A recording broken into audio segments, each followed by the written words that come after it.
Howdy. Hey, this is the Where Do I Start seminar. Hopefully that's the one you signed up for.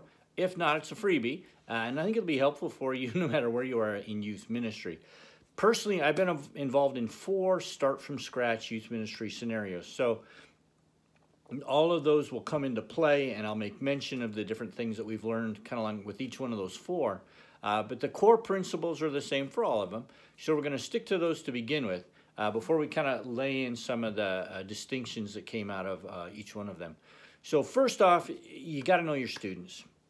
Don't assume by looking at what you see that it is what you thought it was. That's probably just the biggest mistake that people make in the youth ministry, is that you start out, you look at these kids and whatever your idea of the student is, maybe it's what you were raised with or the youth group you were involved with previously or whatever, comes into play. And I'll tell you what, you don't have a lot of time to make mistakes, especially in the beginning. I always tell people there's a 2-year buy-in period where it's a combination of getting to know the students, the community, the culture of the church, all those different pieces before people really, there's a lot of buy-in. And that would be true even if Jesus was the youth pastor. They'd still look at him and go, yeah, walked on water. Sure, right. That's just reality. It's even scriptural, because scripturally we're not supposed to just open our hearts up to everybody and everything. We're supposed to test to see if the spirits are true. We're supposed to, not initially just throw people up front. So there's a lot of, biblical reality in that. But just to recognize that it's there. And so here's 9 key factors I think you have to take into account when you're thinking of the students that you're facing. And it doesn't matter if it's 1 or 10, 5, or 100. One of the youth groups we started with was 2 junior high girls. Another one was a conglomerate of 3 different churches, so about 10 students from 3 different churches. And another one was probably about 40 students as a pool, not that they all showed up, but where there had been a lot of failures as far as youth pastors not sticking around long enough. So it was going to start off with volunteers. And the one that I'm currently working with, we already had our first meeting with the leadership crew, is going to be a completely volunteer-led youth ministry where the church doesn't really have the capacity to support a full-time youth pastor, which is pretty common. So it's going to be volunteer-led. And already I can tell there's some tension there, because as we begin to describe the kind of students you're probably going to face, they're kind of hoping for a certain kind of kid. And the reality is that you can't guarantee that. You got to be faithful with what you get. Faithful with a little, faithful with much. It's one of those basic ministry principles that always apply. So here's the 9 target groups we always try to look at. First day is guys, gals, and gifted. Starting a youth ministry with 2 junior high girls meant all their friends were junior high girls. So at a certain point, I was like, Lord, where's the guys? A lot of spiritual little gals running around and quoting scripture and talking about their devotions and their prayer life and all that great stuff. But it's like, where were the guys? And I learned some things, partly because of that huge deficit that we had, and just the kind of tenor that created. A bunch of just junior high girls is great for junior high girls, and that's really about it. And one of the things he spoke to me was, he said, they don't have a godly vision. I'm like, okay, how do they get a godly vision? And it's like, they need to have some godly success. And so I think one of the missing dynamics in a lot of ministry settings, whether it's youth ministry or adult ministry, is that the men, the young men, whoever age group we're dealing with, they have to find opportunities for purpose and success. And when you go back to the Garden of Eden, here's Adam sitting on a couch, drinking Bud Light, watching a 60-inch screen TV.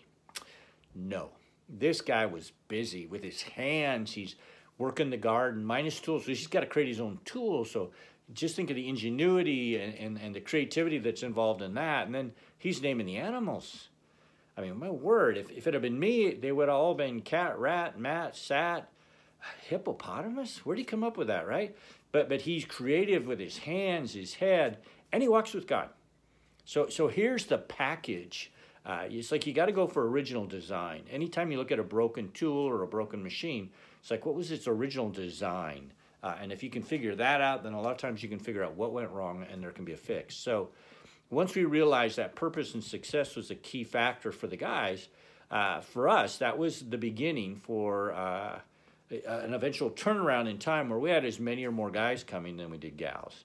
And that's healthy just in a lot of respects for all kinds of different reasons. So for gentlemen, you got to be able to help them find their purpose and success, not only just potentially within the kingdom realm, but just in life. There's a lot of tools and equipping that needs to take place just for that to happen for anybody, let alone as a follower of Christ. So purpose and success is one of the key factors when it comes to the guys. Now, obviously, there's more than just that. So one of the realities is because they are slower to mature than the gals, you can't put them in a direct competition all the time. You know, who wants to do this? Who wants to speak? Who wants to do? Well, chances are it's going to be your gals.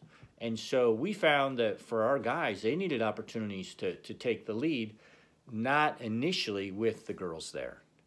So in our setting, we did some things. We cut and split 40 cords of firewood for a mission project, which in today's dollars, probably close to $8,000. So a significant contribution, but they didn't have to speak. They didn't have to be articulate. It was just trucks, chainsaws, and blood. Great guy combination.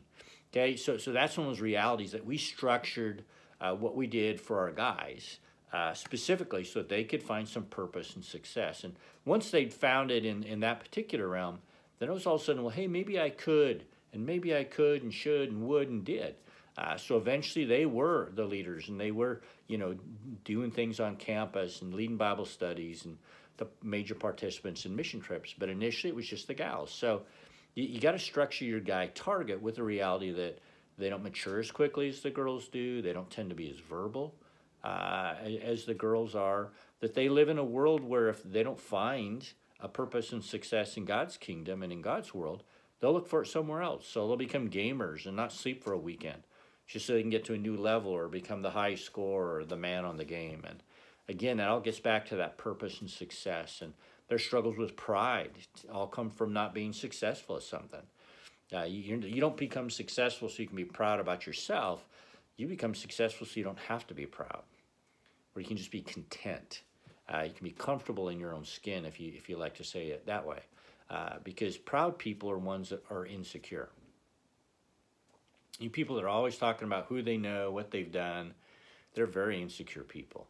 But if somebody can just say, hey, my name's Joe, and hey, good to meet you, how you doing? Let others pour accolades on. You don't have to be the one that does it for yourself. If you're comfortable with who you are and where you're at and where you're moving in life, pride's not a challenge. But if you're not, oh, it's a huge challenge. Because then you're trying to inflate what you're not to become content, to become comfortable in your own skin.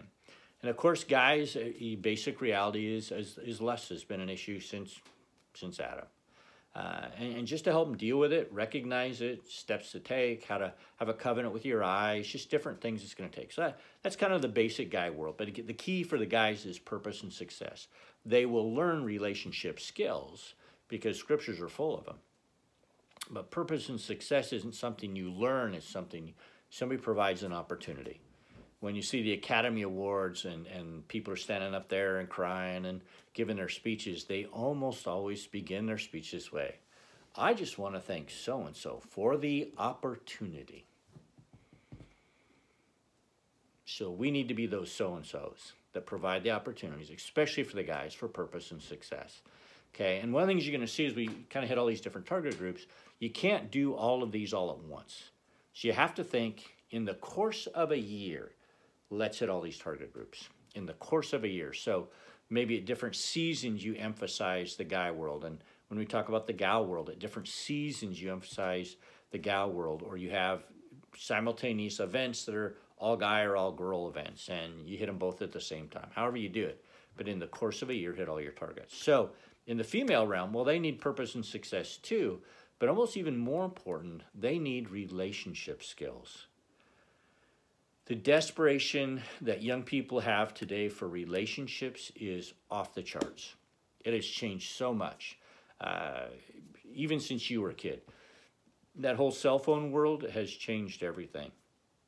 And when I'm in public schools, just like I was until they were closed here recently because of the coronavirus, the thing I hear from students all the time is that one of their fears, one of the things that really gets to them, is that they feel alone. And here we have so many different ways to communicate, but communication alone is not relationship. And we miss that sometimes. I'll talk to them and say, hey, how long do you give a friend before you expect a response when you text them? And some of them are like 10 seconds. And if they don't get it, then they think, man, what's wrong? Don't they like me anymore? What was it that I said? And everything is so fragile. And so just to recognize that, especially in the girl world, that relationship piece, they don't know how to have good relationships. They don't know what good relationships look like, often because of what they've not seen at home. And so relationship skill is huge. Yes, purpose, yes, success, opportunities, but if they don't have the relationship skills, none of that matters. You look at it, the differences, let's say in the sport world, a guy will give everything he's got for a coach as long as he gets to play and as long as they win sometimes. He can be Attila the Hun as far as a coach goes, but that doesn't matter if they get to participate and if they have some success. In the girl world, flip it around, you can be state champs, but if the girls don't like the coach or the other girls on the team, they may not play the next year. I mean, that's just kind of a basic fundamental reality of the differences that we are, because when Eve was brought onto the scene, she wasn't brought on to work the garden and name the animals, although she did, work the garden with Adam. But she was brought onto the scene for relationship. And that's just a core part of the DNA. That's going back to the original. What was the original design reality with the gals? But they don't know how. So again, working with them. So the fact that they mature quickly oftentimes. I know my two girls literally were done growing and full-blown women at 10, which means they're fourth graders, they're fifth graders. So by the time they get to middle school, high school, sometimes they've been physically adults for years, but they're not mentally or emotionally adults. That doesn't happen until you hit 25 as far as being full-blown and mature. So that's the reality with the gals is that you've got to be able to work within that framework of they need relationship skills, which goes back to learning how. That's not a quick, hey, this is how you do it and call it good. Got to expose them to the truth, give them a chance to experiment with it. Eventually get a certain level of experience where they can actually figure it out and do it. So remember that. Also, one of the challenges is because they tend to be more verbal than the guys, some of those relationship skills they have to learn are when to open their mouth and when to close it. The good old, you got to know when to hold them, know when to fold them, know when to walk away, and know when to run. So verbal skills, Scripture's full of it, but take the time to be quick to listen and slow to speak. Take the time you don't answer a fool in their folly. Take the time to let those things become a part of who these gals are. It gives them a chance for relationships to actually work. It also gives them a chance to develop skills and giftings that they do have as far as their future ministry role in life. Very important. If they don't find those relationship skills, then there's going to be just an internally wounding process that happens on a regular basis as relationship after relationship fails, often because they're so desperate that they'll hold on so tightly. And what I hear from students all the time is that starting in middle school, and I mean this literally, they think they have met the one, which means when it doesn't turn out to be the one and there's a breakup, it's marriage minus the ring when things are great, and it's divorce minus the paperwork when things fall apart. And it can seem like that big of a deal to them because they're that critical. And lust is not just a guy problem anymore, it's a girl problem. Girls have just as much lust issues as the guys do. It's encouraged culturally just as much as it is with guys, and so it happens with the same levels of frustration and poor choices and all those other things. And one thing you'll see in both the guys and the gals is that they don't understand each other at all. They may think they've got each other figured out, but I don't have it figured out all the way. And I've been married for 40 plus years, raised 2 daughters, raised a son. And boy, the son makes a whole lot more sense than the girls ever will. Just a real world. We're just that different. So recognize it, target it, be strategic. If you're a guy, be realistic with your gals. You can't cover all the territory. If you're a gal, be realistic. You can't cover all the territory with guys. And you just kind of have to involve your volunteer leadership in such a way to where you can hit both these targets well. I also mentioned gifted kids, and the reason I do that, unfortunately, in our culture, gifted people get red carpet rides. They get special treatment. They do.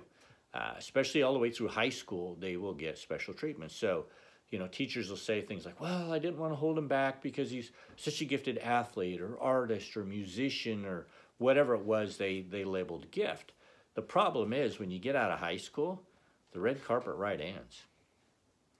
And all of a sudden now you've got to have character and you've got to have a work ethic and you have to have sustainability and you have to have things that don't just happen overnight. And when all of a sudden you're hit with these realities at 18 or so, it's a little late to a certain degree.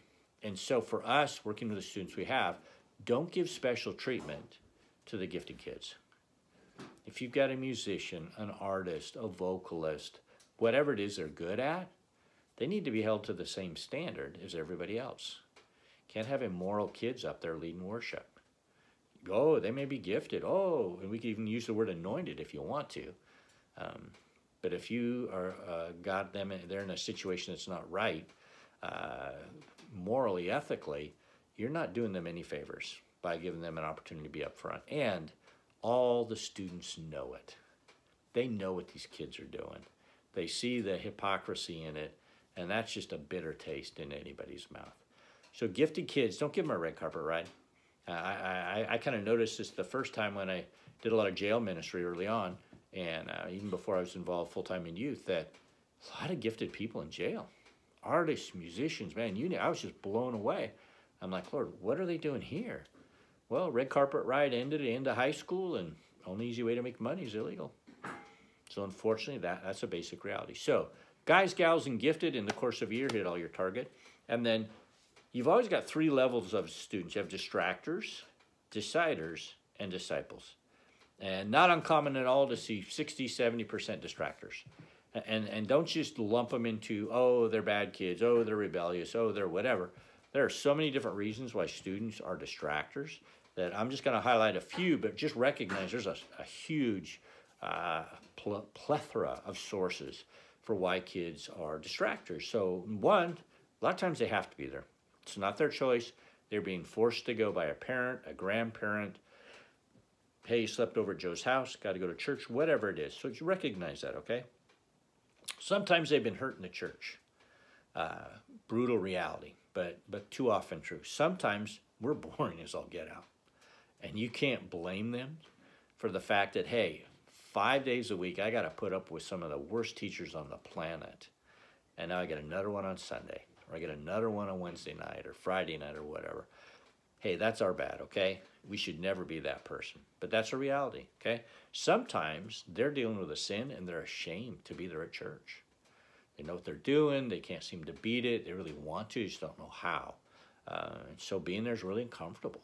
And there's so many different reasons why they're there. Sometimes they're flat in rebellion. That is a reality sometimes. But knowing why they're distractors is huge. And so I know for us, we had to be realistic. On our first big church start, where we started with 2 junior high girls, as we got to kind of go along and the church started to grow, our Sunday morning kids didn't want to be there. They were not disciples. They were distractors. And so if we had decided, hey, we're going to worship, hey, we're going to pray, hey, we're going to do all this stuff, well, that's great for Christians. But for people who aren't following Christ, it doesn't make any sense. It's not honest. And to cheerlead them into raising their hands or singing or whatever is literally encouraging people to be hypocrites. We don't want to go down that road. So for us, our distractors, because we knew that was a real high percentage on our Sunday morning target group, very creative teaching methods. Never set the room up the same way twice. Interactive questions, not hardly any preachy type stuff, but create an environment where they were paying attention just because it was interesting, whatever we were doing. Probably just got the coronavirus just there, sorry. But, and so these students, they'd come in to this, uncertainty, which created anticipation, which created, hey, where's this headed? Hey, what's going on here? I remember one kind of extreme one, but it worked really well. Set the room up like a boxing ring. And we had the typical kind of youth room, just a room with couches, used donated couches circling the room, and about 20 kids in there. Set it up like a boxing ring, and in one corner I had a machete, an axe, all kinds of barbaric kind of tools. And I said, okay, guys, here's what we're doing. Not opening them per, hey, this is what we're doing today. Hey, we're going to have a fight, and I'm going to fight somebody in the ring, and I get to use these. So I just want to know who's going to be my volunteer. Who's going to do it? And they look at each other like, what? This is church. You can't do this stuff in church. Finally, one of the young men said, yeah, okay, whatever, I'll do it. And I said, look, hey, just to make this fair, you're younger than me, so I'm going to blindfold you. Just to make it fair. And at this point, we're already talking ridiculous anyway. So yeah, whatever. So I blindfolded him. And I said, dude, I just want you to know that I am really good with this machete. So here's what I'm going to do. And so I took some of the hair in his arm and I started to make it stand up. I said, you stand really still. And before we start the fight, just to show you how good I am with this machete, I'm going to shave some of the hair off your arm with one swipe. And he's like, yeah, whatever. Right? I go, okay, dude, get ready. So I go 1, 2, and I pull out a big rubber band, get it all wet, and go squack 3. Well, he thinks I've split his arm open with a machete. So he's jumping up and down, trying to stop the blood and trying to get the blindfold off. And the kids are just laughing and wah. And, you know, when it kind of quieted down a little bit, I just said, hey, guys, look, all Satan has is rubber bands. But look what he can do with rubber bands. And that was our launching point for fear. Because, again, now we're talking about a universal issue. Doesn't matter if you're a Christian or a non-Christian, whether you're a distractor, a decider, or a disciple. But the reality is, how do we deal with fear? We all face it. How do we deal with it? So, again, know your targets, hit them well. Now, deciders, they're always kind of the interesting kid because they come. And you always wonder why. They don't necessarily have any friends there. They don't worship. They don't interact. They don't ask questions. They don't attend extra events. But you know what? The Father's drawing them, and they're listening. And everything we do, everything we say about the kingdom and following Christ and what's it mean to be a Christian, they're listening. And Jesus even said, hey, if you don't sit down and count the cost, he said, you're going to lay a foundation, and then you'll stop, and everybody will walk by and laugh at you. Laugh at the foundation. So it's actually, again, a biblical reality. And the cool thing is that it can be frustrating for us because they look like lumps, non-responsive organic material. But the reality is something's happening inside. Because we can plant, we can water, but who causes the increase? Well, the Lord does. You know, and so as long as we're planting and watering and it's making sense to them when the time comes, it's always kind of exciting. I remember one of the young guys at a certain point came up and said, hey, you know, I want to be involved. I want to get to be on the drama team. And I'm like, hey, that's really cool, dude. But you know, that's kind of, the Christians need to do that stuff. And he goes, yeah, I know. I accepted Christ last week. Now, there was no eyes closed, heads bowed. But this kid had decided. And when he crossed that line, it was real. He knew where he was headed. He knew what he was doing. He knew what it was all about. And he just wanted to serve. So, again, you've got those deciders. Don't scare them off. Don't force them to do what they're not ready to do. Just be realistic in that. And a lot of times that patience factor is hard for us. But I'll tell you what, it always pays off. Always pays off. Because when it's in God's time, it's awesome. If we force something, that's exactly what it is, forced. And then you've got disciples, which is probably the one that excites most people. Personally, I kind of had a real burden for that distractor kid. But for most people, they get excited about that disciple kid. But the thing to remember within the disciple range is that in Matthew 28, where the Great Commission is given, it talks about these disciples who have been with Jesus for 3+ years. They've walked with him, talked with him, gone with him, ate with him. I mean, the whole story has happened right in front of their eyes. And it begins that paragraph with this verse. It says, and then the disciples went up on the mountain where Jesus had told them to go. And this is a resurrected Jesus. And when they saw him, they worshiped him. Now we're talking Sunday. And then it says, but some doubted. And now we're talking Monday. So, hey, just realize that doubt's going to be a part of that discipleship journey for them. And then this is where we kick in with the whole idea of health, like hurt, healing, healthy kids. Because a disciple can only go as far as they have a capacity for. And depending on their background and where they started with that, their health factor, all those things are very real. Because the disciple begins to put into practice the teachings of Christ. I've done a workshop here, or going to do it depending on the time frame. So you'll be able to access it here online just like you can this one. So I focus on discipleship a lot there. But within those discipleship dynamics are the realities that some kids start on a path that was already kind of laid out for them. mom and dad are honestly trying to serve God. The kid's kind of sucked along in their vacuum, and so when they finally cross that line, they're already moving in the right direction, didn't pick up necessarily a lot of baggage. So when they hit that line, they just keep moving forward. Okay, other students come from some of the most horrific backgrounds you can imagine, and they're literally bleeding internally, externally, every way a person can bleed from the wounds of their past. And when they cross that line, they are not necessarily headed in the right direction. I remember one young man who I chased for probably about 3 years before he said, okay, I'm gonna follow Jesus. And unfortunately for him, he was like the perfect male at that particular time in history. And so he didn't have a black book. He was in every girl's black book. And I remember every Sunday was a tough day for him because he'd slip up on Friday night or Saturday night with some girl that had kind of pursued him a little bit. He didn't have good refusal skills and all kinds of issues. So he was always ashamed, and we'd pray through, and it was all good. And I remember the Sunday morning when he just blurted out, Pastor Mark, I didn't sleep with anybody this weekend. And I'm like going, yeah. And then I'm looking around to see who's in the hallway. Fortunately, it was empty. It was early enough. But again, you got kids that start from such different backgrounds that's a reality. So to recognize not only do they start at different backgrounds, they're going to have different paces. So discipleship is not one size fits all. Different paces, different pieces. And again, in the course of a year, hit these targets. So for us, we didn't do so much discipleship especially Sunday morning, because that was our distractor crowd.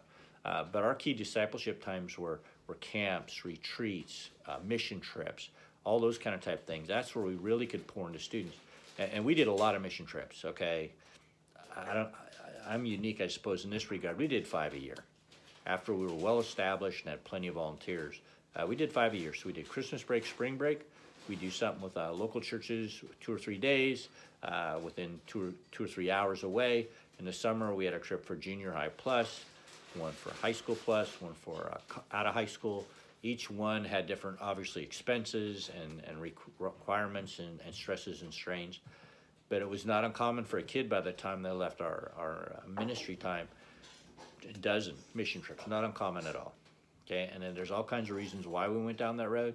As part of who I am, I've totally led 168 teams to this day. By the time the summer's over, it'll be more than that, with over 4,000 students. So that's where things happen, because it's boots on the ground. You learn by doing, reality. So again, that discipleship, how you hit your targets, is going to be unique to all of us. For us, that's what we did. Okay, we did sports teams. We did all kinds of things, ministry teams. But again, focus was, how can we help these students put into practice the teachings of Christ? So that's where the discipleship reality has to take into account the hurt, healing, and healthy reality. And when we say hurt, Chap Clark's got a book, and that's just what it's called, hurt. The level of hurt that these students have faced, you wouldn't even believe it if you saw it on a reality TV show. You're like, you're kidding me. No, dude, I'm not kidding you. Some of the horrific stories I have heard. Hopefully it breaks your heart, but you got to be realistic. That's where they start. So for them, low goals, no thresholds, anything is good type stuff. As they get stronger, now they can pass stuff on to the really hurt kid, but still not as high a bar as you would for a healthy kid. You just have to be realistic in that. And so an example that I like to use is we'll use the wordless book, which is just a 5-color either book or, in our case, bracelet that we use to share the gospel, especially a lot of mission trips. So if I'm working with a group of students, and let's say it's a third hurt, a third healing, and a third healthy.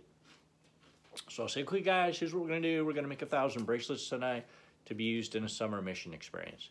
Great. So we'll sit down. We'll talk about the colors as we're kind of doing it. And then at the end of the day, maybe a couple of the hurt kids might say, whoa, wow, that was awesome, man. And what's this going to be used? Oh, wow. And they are healthier because they took what steps they could. Now, some of the healing kids, maybe they're going to say, hey, could I have one? Could I wear one? And maybe a friend will ask me about it. Cool. But then maybe if I can kind of single out my healthy kids, I might say, you know what, guys?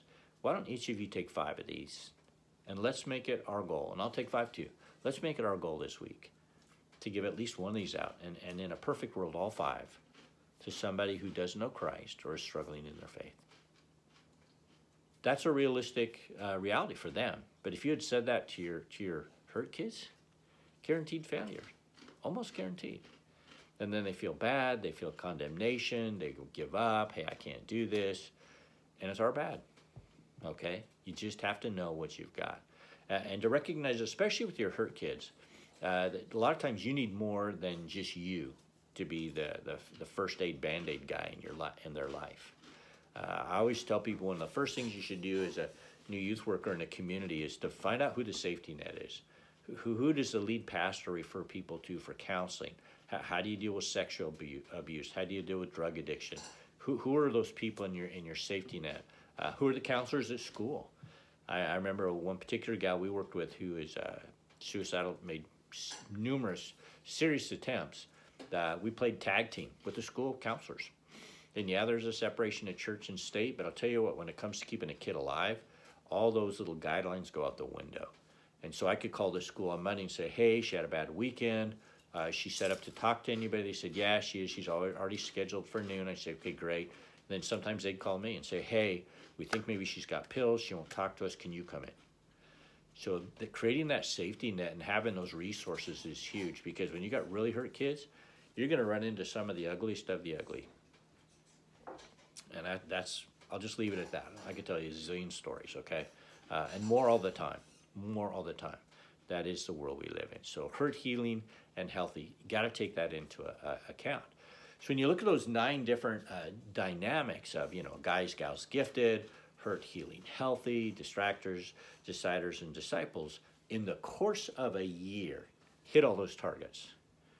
In the course of a year. Now, here's some of the things that we've learned from the different plants that we've been involved in. And one of them is, and I've just mentioned them, one, it's a 2-year reality as far as earning credibility. Make sure you've got a safety net. And then as soon as you get any volunteers, because again, in that 2-year initial period, if you have volunteers, when you show up there, boy, pour into them. Don't lose them. Don't chase them off. Don't try to sell them some vision. Get to know them. Help them to grow. As I look back over now, I'm still involved. My local church is my current home church. That has been my home church for 40 plus years. I was a youth pastor there for 10 years. That's where I started with 2 girls. The lead pastor used to be a kid in my youth group, and he was a decider at the time. Okay, and eventually he made that decision, and he's a lead pastor now, and has been for years and doing a great job. Okay, but the reality is that I look at some of the volunteers I had, and I'm impressed with them. Some of the things they have done have just been awesome. And I didn't see that as my main role at the time, but I did know to invest in volunteers, because I'd been a volunteer, and I had a youth pastor who invested in me and my wife. Huge payoff in that regard. So invest in your volunteers, not just ministry skills, but life skills, Bible grounding, all those kind of things. Give them that same foundation that Christ wants to give each one of us. But don't assume it just because they're adults. And don't assume it because they're older than you, if you happen to be working with parent ages. Don't assume anything. Just recognize that's one of your opportunities, because that's a huge need in their work. When we look at the second group, is provide ministry opportunities for your students right away. And obviously some things take time, like, drama teams, worship teams, that kind of type stuff. But to go work at a food bank right away, really early on. That doesn't require a lot of gifting or talent, just a warm body. But if you can provide those for your students, that's huge. Because again, they get a chance to see themselves realistically being a part of the kingdom, and maybe find their gifting and calling and all that. Another thing is, when you have an event, you better know your local calendars. I do a lot of things online, and one of the threads that always pops up is some youth pastor will say, hey, we're going to have this awesome event, but I just found out that it's homecoming. Pray with me that my students will make the right choice and come to our event. And I'm going, you idiot. That's been on the calendar since Moses did the 10 Commandments. Go to the school calendars. Go to your community calendars. You never win when you try to compete with them. I don't care how big you are, how influential you think you are. They always win. They trump you. And it's kind of interesting. If you look at Scripture and the gospel examples, Jesus went into Jerusalem, big crowds and all that, but when he went in was calendar specific. He didn't just randomly wander in. He always went in when there were festivals. He went in when there were days off. That's what those festivals and ceremonial weeks and times were in the Jewish culture, was to shut down and focus on God. Well, there he was. That was God. They could focus on him. He didn't go there in the normal, busy, everyday life grind. Why? He wouldn't have had an audience. You can't compete with the calendar. You got to complement the calendar. So again, get to know your local calendar, your school calendar, your church calendars, because especially when it comes to ministry opportunities, some of the best ones already exist within the church. It just is you have to plug your students into them. And then when it comes to communication, you can't just tell them once. I have a rule for me. It's you got to tell them 6 times, 3 different ways. Pick your media mode of the moment, okay? Because it'll change by tomorrow. There'll be a new one. But just realize you got to over-communicate, and not only with your students, but with the parents. Somebody's got to sign permission slips. Somewhere there's a money trail, okay? All those things have to happen within that framework of well in advance. One of the things I love to do when a family was new to the church, and say, hey, what do you have for youth? Was to be able to give them a yearly calendar with all the big events, with the costs. And then they could go, wow. Because what that meant was, especially if they've got 2 or 3 kids in the youth group, they could budget for it. And then we collected money every time we met. So it didn't matter what day it was, whether it was a Sunday morning or a midweek or an event, whatever. Some kid had $5, $10, $20 for any event. We'd throw it in their account. And it just meant because we had communicated way in advance, the times, the dates, the costs, all those things, then we did win on the calendar because we were there first and we weren't competing with pre-existing big events. It's the only way you can survive, is you got to be able to be compatible with it and not compete with it. And then when you do have funds, spend them wisely. If you blow all your budget, your yearly budget, on something that doesn't work, you're not going to get a whole lot more money. But if you're wise with the money you do have, God will supply more. So again, things to learn, things to know. And then make things bite-sized for your volunteers. If you're a volunteer, be realistic. You're better off as a volunteer for 2 to 5 hours a week if you've got a healthy family, healthy job, healthy world to pour into students than if you give them 10 hours a week and you're hanging on by a thread. I said you're worthless at that point. If you're a lead youth worker, make sure your volunteers don't over-volunteer. You would rather have quality from them than quantity. And don't just have them sit there in the room to keep a seat warm. Make sure that what they do counts. Make sure that what they do matters. Because that 2 to 5 hours a week is precious. Don't waste it. It's just like funds. Faithful with little, faithful with much. So again, we've learned these things through just through all these different plans we've done. And I think maybe this is my last one. Yeah, is that address the crisis issues proactively. So things like anger, wounds, suicide prevention, all those kind of type things. Approach them when they're not issues. Be proactive. Talk about anger, because it's an everybody issue. Talk about wounds. How do you process it? It's an everybody issue. Talk about suicide when you don't have a suicidal kid in the group. Why? Because there are suicidal people all around us all the time. And these students need to know how to respond to them as well as if they might find themselves in that situation. And if you're proactive, then a lot of times you can intervene so that people will never get to that point. I've been in the intervention, guys, in initially 40-plus suicide attempts because that's a lot of what I do now in public schools and other places. We intervene all the time. We have students come up all the time and say, hey, I'm suicidal. I need help, before they've made an attempt, before it gets ugly. So I don't even know how many dozens or hundreds, and I can say that honestly, hundreds of students we've been able to help. But it was because we're proactive now. Because there's kind of a progression, and it's this: when hurt turns to hate and hopelessness. So when a student's been wounded, how do they deal with it? Are they bleeding on the inside, or is it a scar and a story? When they're angry, how do they deal with that? Can they constructively move towards change that's positive, or does it spiral out of control? And then suicide, well, what's it look like? Why does it happen? How do you deal with it? You got to know that. But if you can help people deal with their wounds or their anger ahead of time, they never get there. And so what you end up with then is that healthy kid that not only doesn't get there, but they're that healthy kid who's equipped to help their friends and they can be the salt and light in their world in ways that you never can, because you're never going to be 24/7 in their world. You've got to be healthy in your world too, as far as your family, your finances, your faith walk. All those pieces are there. So that's the big picture of where we start. Know your kids, know your calendars, make plans accordingly, and then be flexible. When you have an event that's just a winter event, keep doing it, but adjust it, tweak it. Why? Because your kids are changing. Like, let's say the first 3 years, you almost have all distractors and deciders. Well, maybe by year 4 or 5, you get a lot more disciples now. Better tweak it.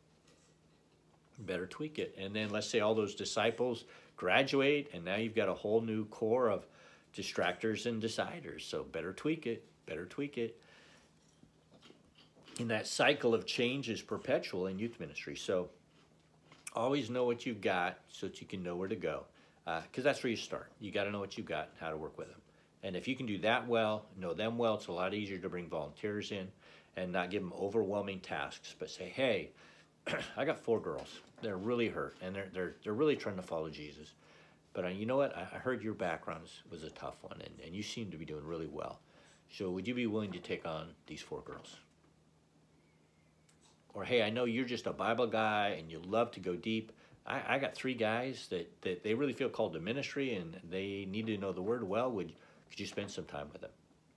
By knowing your kids, you can match up your potential volunteers with them and literally have that match made in heaven where there's a win for everybody. And the one thing about one good, healthy volunteer, they're your best advertisement for getting more. Because if you can't take care of what you get, the Lord's not going to give you a whole lot more after that. So, hey, my name is Mark. This has been Where Do I Start? We've got a website, mstgo.com. It's like must go minus the U. And the handout for this will be on there. We've got a lot of good free resources, links to different things that we've talked about today as far as anger, suicide, and wounds.